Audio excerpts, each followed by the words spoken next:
Welcome to Module 8 of our 30-day real estate investing bootcamp. Today we're going to talk about the second niche, which is multifamily investing. And we're going to start today off with small multifamily. Tomorrow in Module 9, we'll get into larger multifamily complexes that are, bigger units, like 50 plus units. But today we're going to talk about smaller multifamily, such as duplexes and triplexes, which are 2-unit and 3-unit properties. So first of all, what a duplex is, well, think of it like a single family home, but it's got a wall somewhere that divides it into 2 units. So it has 2 living rooms, 2 kitchens, it's got bathrooms and bedrooms on each side. So that way you can have 2 different tenants staying in the property. A triplex would just be, a property that's broken up into 3 units that 3 different tenants can live in. So that's small multifamily. And it's good when you're starting out because it helps you, get scaling your business, and it helps you manage, a small number of units under one roof, so you're not running around to 3 different properties located all different locations around town. Instead, you can just come to one property and you've got 3 units to be able to manage. So it's easier on you if you're going to manage the properties yourself, and it'll be easier on the property manager as well if you're hiring a property manager. When it comes to valuing small multifamily units, it really depends. Most of the time, it's going to be the same as apartment complexes, larger apartment complexes. It's going to be valued on the net income, what kind of income the property produces, because since it's a multifamily property, it's not your average single family home that you can sell to, an end homeowner who's going to live there, because this property is split into multiple units. So it's kind of one of those properties you can't really resell to a homeowner, so you're going to have to resell it in the end to an investor.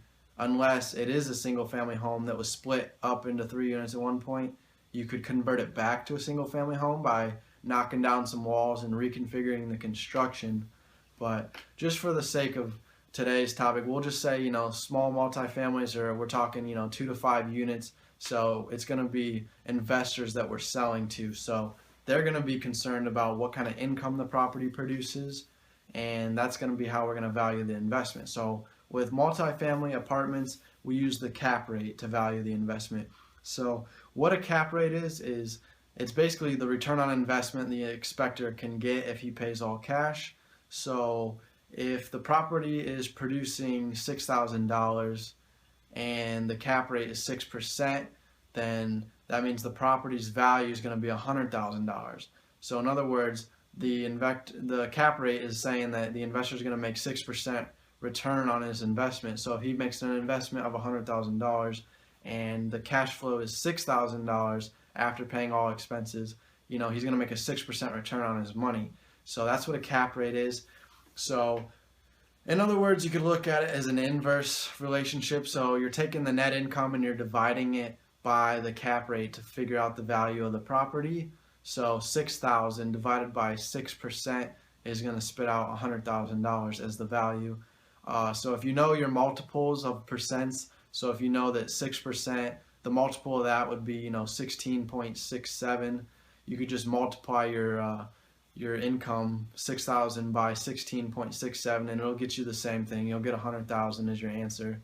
But it's just simpler to type it into a calculator. Typing in 6,000 divided by the cap rate, and it's going to give you an estimated value of the home. So how's the cap rate determined? Well, with single family homes, you have, comps we talked about in the last video, where you can look around at other properties that have recently sold and see what price they sold for. Well, with multifamily properties, you can do the same thing, and you can look around and see what cap rate they sold for. So if similar apartment complexes in your area recently sold for a 6 or 7% cap rate, then probably that's what the market cap rate is currently. But it really depends on a lot of factors, like the condition of the investment property. So the more unstable a property is, the higher the cap rate it's going to sell for. So for example, if it's a beat up apartment complex that somebody's selling, then you're probably going to get it, at a cheaper price. So if it's cash flowing at $6,000, but it's really beat up, you might not be willing to pay $100,000 for it. So instead, you might be able to pay $80,000 for it, or even, let's say you can pay $60,000 for it. So now your $6,000 divided by your $60,000 purchase price, that's a 10% yield return on your money you're going to make. just buying the property as is. So essentially you're going in at a 10% cap rate. Now, if you fix the property up and you get its cash flow increased, you can later then sell out at a higher price, meaning it's going to be a lower cap rate because now that $6,000 and the property's worth more around $100,000. It's going to lower that cap rate from 10% down to 6%.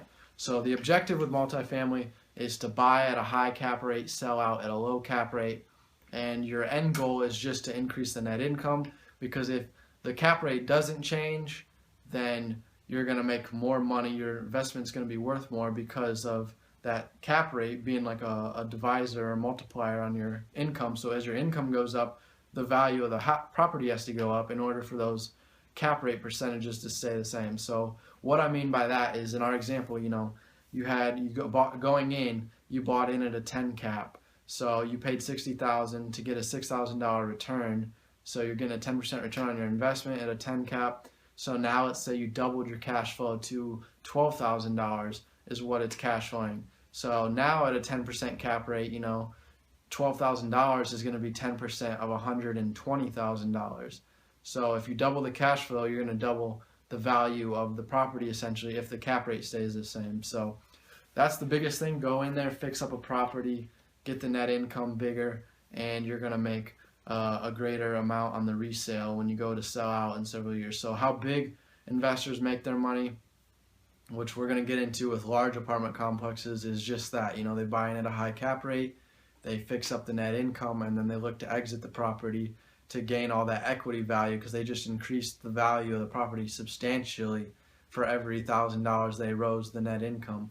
So we'll get more into that though in the module number 9 tomorrow when we cover big apartment complexes and how to become a millionaire through those. Another benefit of multifamily is you're going to get a cheaper per unit price usually. So when you're buying a 3-unit property, you might be able to pay, $80,000 to $90,000. We'll say $90,000 for the property, and that means you're going to get 3 units for $90,000. So the per unit cost is going to be $30,000 per unit. So that's kind of nice. Otherwise, you could go buy a $90,000 single family home, and you've only got 1 unit. So that's one of the nice things with the more units you're buying, probably the cheaper per unit cost is going to be. So that way you can get a better discount on the purchase price going in per unit. And let's see, vacancies with multifamilies. Let's consider the fact if you just had a single family home and it sat vacant, you'd be making no income. Now with a multifamily, since you have multiple units, if 2 out of 3 units are rented and 1 sitting vacant, you're still cash flowing on that property. So you're still able to pay your bills and stuff. You're not sitting vacant. Now if all 3 are vacant, then that's a problem. But with multifamily, you kind of spread out your risk a little bit among all the different units. So if 1 sits vacant, the other units can help carry you still. Whereas owning just a single family home, you're only going to have 1 unit. And if it's rented, it's rented, and you're 100% occupant. And if it's vacant, you're at 0% occupancy and 100% vacancy. So that's something to consider as well. So that wraps it up today on small multifamily units. We're talking 2 to 10 unit properties, typically duplexes and triplexes. It's a great way to get a cheap per unit cost so that you can acquire multiple units for a fairly reasonable price, and then you can go in there and fix up the cash flow and eventually sell out at a decent cap rate to another investor and get a lot of equity gain in the property from bringing the cash flows up. So tune in tomorrow, module number 9. We're going to go over large apartment complexes. Take care.